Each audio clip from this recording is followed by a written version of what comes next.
Good morning बच्चों। तो बच्चों, कल मैंने आपको फिजिक्स का सेकेंड पेपर का यानी 12th का हमने पहला चैप्टर आपको शुरुआत किया था। हमने कल आपको बताया था कि जो पहला पार्ट है, फिजिक्स के 2 पार्ट हैं 12th में। जो पहला पार्ट है उसके भी कई यूनिट हैं, जिसमें पहली यूनिट है स्थिर वैद्युतिकी इलेक्ट्रोस्टैटिक। मैं 2 मिनट से रिवाइज कर दूं। मैंने जो कल आपको बताया था, मैंने बताया था इलेक्ट्रोस्टैटिक में पहला जो चैप्टर है वो था वैद्युत आवेश तथा क्षेत्र, अर्थात इलेक्ट्रिक चार्ज एंड फील्ड। मैंने बताया था कि स्थिर वैद्युतिकी है क्या? इलेक्ट्रोस्टैटिक अर्थात इसमें जो आवेश होता है वो रुका हुआ होता है, स्थिर होता है। इसमें आवेश गतिमान नहीं होता है, तो स्थिर आवेश इसमें रहता है। ये है इलेक्ट्रोस्टैटिक्स। मैंने कल बताया था कि इसमें भी आपके 3-4 चैप्टर हैं। जो सबसे पहला चैप्टर उसमें शुरू होता था, मैंने कल बताया था कि वो क्या था?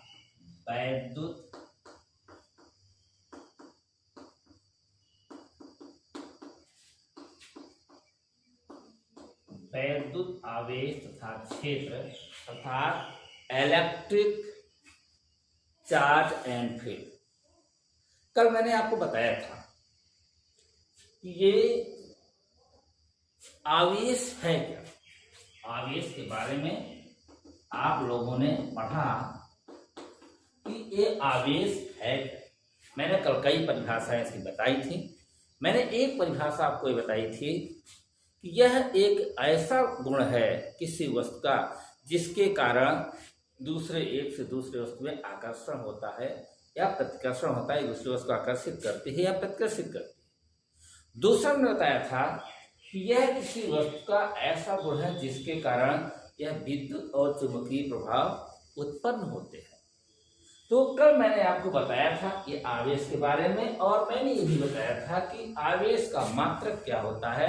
मैंने कल बताया था कि जो आवेश का मात्रक होता है वो कूलाम होता है। एक दूसरा मात्रक मैंने बताया था एम्पियर सेकेंड भी होता है। इसके अगर अन्य मात्रक देखें तो इसका एक ESU भी होता है, MU भी होता है। ये इसके मात्रक है।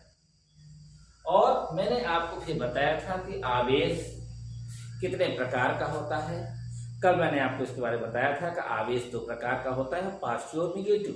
मैंने कल बताया था कैसे इससे उत्पन्न होते हैं। जैसे एग्जाम्पल मैंने दिया था, यदि मान लीजिए कोई ये कांच की छड़ है,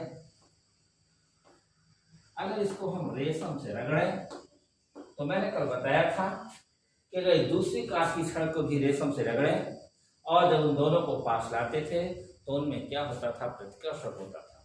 लेकिन अगर एक कांच की एक हमने कल बताया था आप उसकी छड़ ले लें, अब बिल्ली की खाल से रगड़ें, और दूसरी एक और आप उसकी छड़ ले लो और बिल्ली की खाल से रगड़ें, तब उनको भी आपस में लाया जाता तो उनकी भी प्रतिकर्षण होता था। लेकिन अगर इस कांच की छड़ को, जो आपलूस की छड़ को बिल्ली की खाल से रगड़ रहे हैं, अगर उसके पास लाया जाता था तो उनमें आकर्षण होता था। अर्थात यहाँ पर भी देखा गया कि जो समान प्रकार के आवेश होते हैं उनमें प्रतिकर्षण होता है, और जो विपरीत प्रकार के आवेश होते हैं उनमें आकर्षण होता है। एक चीज और ध्यान दीजिए, मैंने बताया था कि एक कांच की छड़ को रेशम से रगड़ते हैं तो क्या होता है? कुछ इलेक्ट्रॉन क्या होते हैं? इस पे चले जाते हैं रेशम पे, तो ये क्या हो जाती है? धनावेशित, और ये क्या हो जाता है? ऋणावेशित।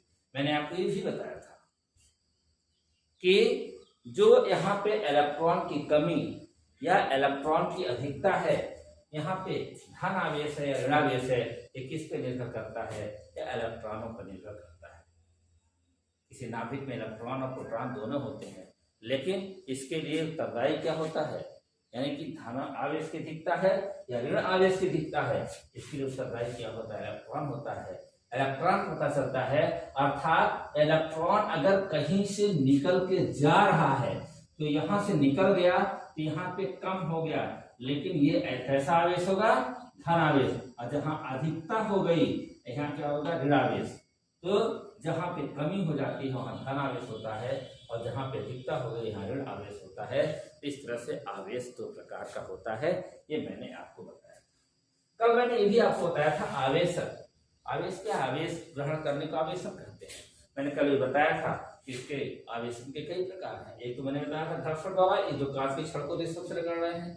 दूसरा मैंने ये बताया था प्रेरण के कारण, कि अगर एक कोई आवेशित चालक है और उसके पास अगर दूसरा चालक लाए तो बिना कुछ किए ही इस पर जो आवेश होता है एक दूसरे पर आवेश उत्पन्न हो जाता है, जिसे हम क्या कहते हैं, एक तरह से प्रेरण द्वारा। दूसरा होता है चालन द्वारा। चालन द्वारा क्या होता है कि अगर हम मान लीजिए इस पर आवेश है, अगर अब इसको हम दूसरी चालक को इस चालक से स्पर्श करा देते हैं तो इस पर आवेश हो जाता है। तो इसका मतलब है कि ये तीन प्रकार से, मैंने कल बताया था आपको कि तीन प्रकार से हम इसके क्या होते हैं, ये आवेश को उत्पन्न कर सकते हैं, आवेशन होता है। फिर मैंने आपको इसके बाद बताया था कि आवेश का गुण क्या होता है। मैंने आपको बताया था कि समान प्रकार का आवेश अगर होता है, जैसे अगर मान लीजिए आपका धन धन आवेश है, ऋण ऋण आवेश है, इनमें क्या होता है, प्रतिकर्षण होता है। और अगर मान लीजिए धन ऋण है या ऋण धन है तो इनके बीच क्या होता है, आकर्षण होता है। ये आपको मैंने बताया था, ये टॉपिक मैंने आपको बताया था। और मैंने बताया था कि इसके गुण, तो पहला गुण आवेश का ये हो गया। दूसरा मैंने कल बताया था कि इसमें लाभ कंजर्वेशन ऑफ चार्ज आवेश के संरक्षण का नियम। आवेश के संरक्षण का नियम क्या है, न तो आवेश उत्पन्न किया जा सकता है न ही आवेश को नष्ट किया जा सकता है। इसी को हम आवेश के संरक्षण का नियम कहते हैं, लाभ कंजर्वेशन ऑफ चार्ज। दूसरा मैंने बताया था इसका क्वांटमीकरण। क्वांटमीकरण क्या है, कल मैंने बताया था किसी वस्तु पर जो आवेश की मात्रा होता है वो इलेक्ट्रॉन के आवेश का पूर्ण गुणज होता है। और मैंने कल बताया था कि उसी जो हमारा ई होता है इसी को हम मूल आवेश कहते हैं। अर्थात किसी वस्तु पर जब आवेश होता है, इलेक्ट्रॉन पर आवेश नहीं, इलेक्ट्रॉन पे आवेश ई होता है, इसी को मूल आवेश कहते हैं, उसका पूर्ण गुणज होता है। अर्थात यहाँ पे हम आवेश को क्या होता है, विभाजित नहीं किया जा सकता। इसी को हम क्या बोलते हैं कि क्वांटमीकरण बोलते हैं, या परमाणुता भी कहते हैं। और जहाँ पे n का मान 1, 2, 3 डॉट हो सकता है। और इसी के आधार पे हम निकाल सकते हैं कि किसी वस्तु पर अगर आपको आवेश दिया है तो कितने इलेक्ट्रॉन कम है या कितने इलेक्ट्रॉन ज्यादा है। ये मैंने आपको कल बताया था। मैंने फिर एक बार बताया भी, फिर से बता दे रहे हैं कि यदि किसी वस्तु पर इलेक्ट्रॉनों की अधिकता है इसका मतलब कि उस पर ऋण आवेश है, और यदि किसी वस्तु पर इलेक्ट्रॉनों की कमी है तो उस पर क्या होता है, धन आवेश होता है। जैसे कोई एग्जाम्पल मैंने बताया, इस पे हम निकाल सकते हैं कि मान लो अगर दिया गया है कि किसी वस्तु पर मान लीजिए दे दिया गया कि 2.0 इंटू 10 पर कोई भी दे दिया, मान लीजिए इतना आवेश है, या मान दे दिया 3.2 इंटू 10 पर -19 आवेश है, ठीक है, या 3.2 कूलम आवेश है, कुछ भी दे सकता है। और उस पे इलेक्ट्रॉन मान लो इसे दे दिया कि इस पर धन आवेश है, तो आपसे पूछ लिया कितने इलेक्ट्रॉनों की धन आवेश है, इसका मतलब क्या हो गया, इलेक्ट्रॉनों की कमी होगी। तो कितने इलेक्ट्रॉनों की कमी होगी, तो कैसे हम निकालेंगे। अगर ऐसा दिया गया है कि यहाँ पे धन आवेश है 3.2 कूलम धन आवेश है, तो इस पर इलेक्ट्रॉनों कितने इलेक्ट्रॉनों की कमी होगी, अधिकता, क्योंकि धन आवेश है तो धन आवेश पर इलेक्ट्रॉनों की कमी होगी। और कितनी होगी आप निकाल सकते हैं, कौन सी फार्मूले से, कि Q बराबर क्या हो जाएगा Ne, और N बराबर क्या हो जाएगा Q/E। Q का मान कितना है 3.2, E का मान कितना था 1.6 इंटू 10⁻19। अगर वैल्यू रखेंगे तो ये कितना आ जाएगा, 2 आ जाएगा, तो कट जाएगा, इससे नीचे मिलेगा 10⁻19, या इसलिए सीधे हो जाएगा 2 इंटू 10⁻19। तो इस तरीके से हम इस फार्मूले से हम इसको निकाल सकते हैं, ठीक है। तो इस चीज को आप ध्यान रखिए कि हम कैसे किसी भी वस्तु पर इलेक्ट्रॉनों की संख्या को हम कैसे निकाल सकते हैं। या किसी सवाल में आपको दिया रहेगा इस पे किसी वस्तु पर 10 इलेक्ट्रॉनों की अधिकता है, तो बताइए इस पर कितना आवेश और इसकी प्रकृति क्या है। अगर अधिकता दे दिया इसका मतलब क्या है, वह ऋण आवेश है। और Q बराबर NE का मान निकाल सकते हैं। E का मान आपको दिया रहता है 1.6 × 10⁻⁻⁰ का मान दिया रहेगा, Q निकाल सकते हैं। तो इतनी बात आवेश और चार्ज में थी। अब जो इससे शुरुआत होता है वो होता है, टॉपिक की शुरुआत है वो है कूलाम का नियम। कूलाम का नियम क्या है ये आप पढ़ेंगे।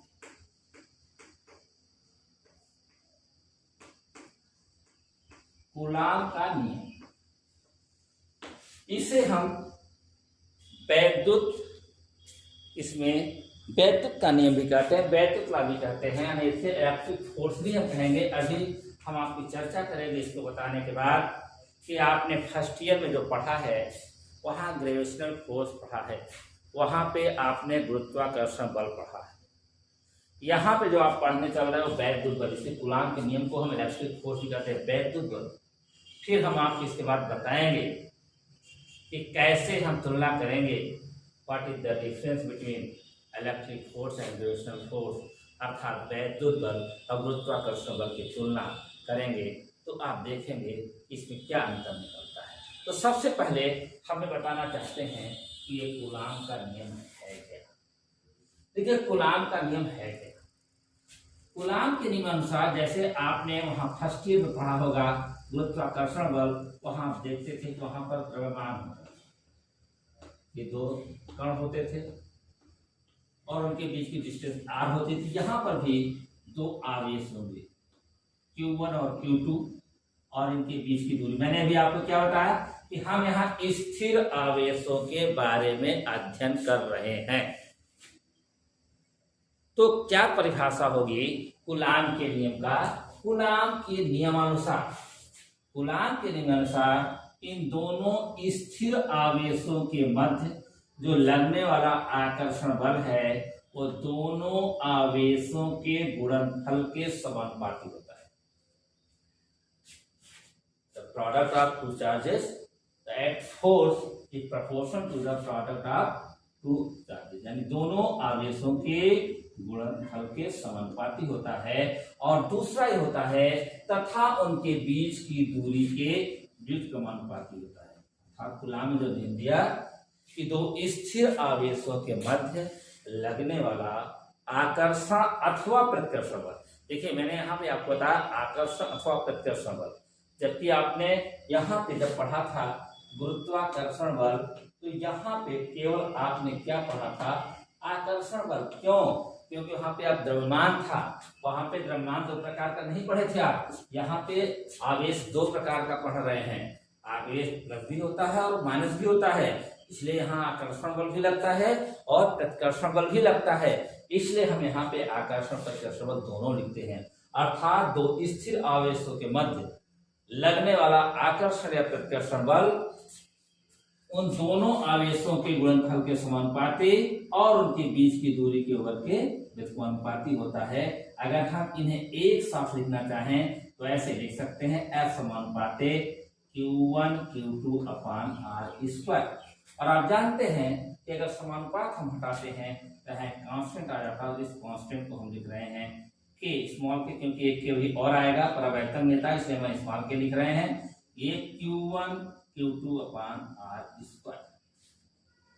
और जहां ए के क्या है, यह के एक नियतांक है, यह के क्या है, एक नियतांक है, समानुपाती नियतांक है। और जो इस के का मान होता है वो होता है 9 × 10⁻⁹ न्यूटन मीटर स्क्वायर प्रति कूलम स्क्वायर, या इसी को हम लिखते हैं 1/4πε0। इसी को ये जो वैल्यू होती है इस के का मान 9 × 10⁻⁹ न्यूटन मीटर स्क्वायर प्रति कूलम स्क्वायर, या 1/4πε0 ये न्यूटन मीटर स्क्वायर प्रति कूलम स्क्वायर। ये किसके बराबर होगा? अगर आप इसको वैल्यू गुणा भाग करें, अभी हम पाई का मान क्या होता है 3.14 और यहाँ जो एप्सिलॉन जीरो है, एप्सिलॉन जीरो को निर्वात की विद्युतशीलता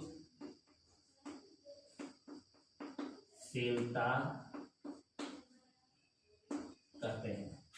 एप्सिलॉन जीरो को निर्वात की विद्युतशीलता कहते हैं और इसका जो मान होता है, इसका मान होता है 8.86 इंटू 10⁻⁻12। अब मात्रक हो जाता है कूलाम स्क्वायर प्रति न्यूटन मीटर स्क्वायर। ध्यान दीजिए, अर्थात यहाँ पे जो एक के है एक समानुपाती नियतांक है, इसका मान होता है 9×10⁹ न्यूटन मीटर स्क्वायर प्रति कूलाम स्क्वायर, या इसी को हम के बोलते हैं। इसी के को 1/4 पाई एप्सिलॉन जीरो इतना होता है और एप्सिलॉन जीरो को बोलते हैं निर्वात की विद्युतशीलता कहते हैं और इसका मान 8.86 इंटू 10⁻12 कूलाम स्क्वायर प्रति मीटर स्क्वायर होता है। अगर यह मान हम यहाँ रखें 1/4 पाई एप्सिलॉन जीरो में तो 4 तो है ही है, यहाँ 3.4, इसका मान ये रखें, यही मिलेगा 9×10⁹ तो ये कब है, ये फोर्स कब है, जब बोथ फोर्स, जब दोनों फोर्स हम कहाँ रखे हैं, यहाँ पे दोनों आवेश कहाँ रखे हो, यह बल जो M बराबर है ये कहाँ पे है, जब दोनों आवेश निर्वात अथवा वायु हो, जब both charge placed in air और वैक्यूम, अगर दोनों आवेश निर्वात अथवा वायु में है तब हमारा जो बल का मान होता है वो ये होता है, ये निर्वात अथवा वायु के लिए, किसके लिए है, निर्वात अथवा वायु के लिए, तब इस जो वैद्युत बल का मान होता है वो होता है F, चाहे हम यहाँ पे F लिख रहे हैं, बाद में भी हम कैपिटल कर देंगे। जब हम कोई मीडियम लेंगे, कोई माध्यम लेंगे तो निर्वात अथवा वायु के लिए F का मान होता है K1 Q2/r²। लेकिन if the both charge placed in air or vacuum instead of air or vacuum, अगर हम दोनों आवेश को, स्थिर आवेश को अगर हम निर्वात अथवा वायु में न रखकर किसी अनदर माध्यम में रखें, किसी दूसरे माध्यम रखें, जैसे कांच हो गया, मोम हो गया, अभ्रक हो गया इत्यादि तमाम ऐसी हैं, इसके अलावा निर्वात वायु के अलावा अगर हम किसी अन्य माध्यम में रखते हैं तब जो हमारा बल का मान होता है वह बल का मान इसके तरह नहीं होता, बदल जाता है। उस F का मान क्या होगा तब, कब, यदि दोनों आवेशों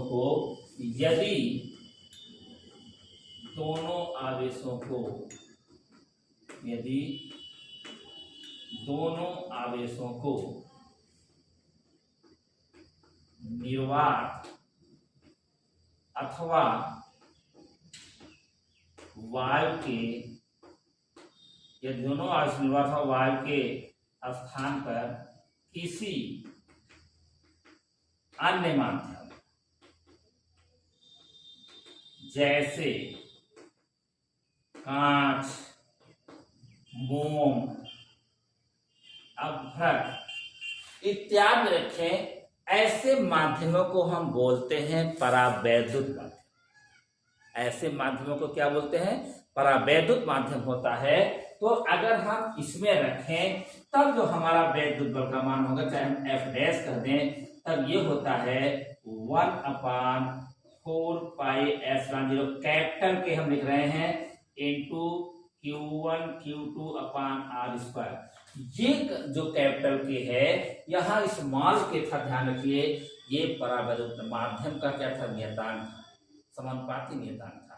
लेकिन यहाँ पे क्या है, ये जो के है वो यह माध्यम जो रखे जा रहे हैं, निर्वात अथवा वायु जो रखे जा रहे हैं, इसके अलावा, अर्थात यह के क्या था, जब निर्वात अथवा वायु में हम बोथ चार्जेस, दोनों चार्जेस को, आवेश को रख रहे थे। लेकिन यदि हम निर्वात अथवा वायु के अलावा अगर किसी अन्य माध्यम से, मैंने बताया कि कांच, मोम, अभ्रक इत्यादि में रखें, तब इस बल का मान हो जाता है F dash 1/4 pi epsilon zero, capital के, जहां पे कैपिटल के क्या है, माध्यम का परावैद्युतांक है। अर्थात इस माध्यम को हम माध्यम का परावैद्युतांक कहते हैं, इसके को, इन माध्यम को परावैद्युत माध्यम कहते हैं। कांच, अभ्रक, मोम, ये जो अन्य माध्यम है इनको हम परावैद्युत माध्यम कहते हैं। और इस के को हम क्या बोलते हैं? के को बोलते हैं माध्यम का परावैद्युतांक। क्या बोलते हैं? माध्यम का परावैद्युतांक, dielectric constant of the medium, अर्थात इस माध्यम का परावैद्युतांक कहते हैं। और इस के का मान निर्वात अथवा वायु के लिए ए होता है, बाकी ऑलवेज किसी भी माध्यम के लिए ऑलवेज ग्रेटर देन 1, किसी अन्य माध्यम के लिए ये हमेशा एक से क्या होता है? अधिक होता है। केवल निर्वात अथवा वायु के लिए यहाँ पे क्या होगा? 1। तो अब आप बताइए, ये अगर हम देखा जाए यहाँ पे ये समीकरण 1 हो गया मान लीजिए, और ये समीकरण आपके 2 हो गया। अब आप जरा देखिए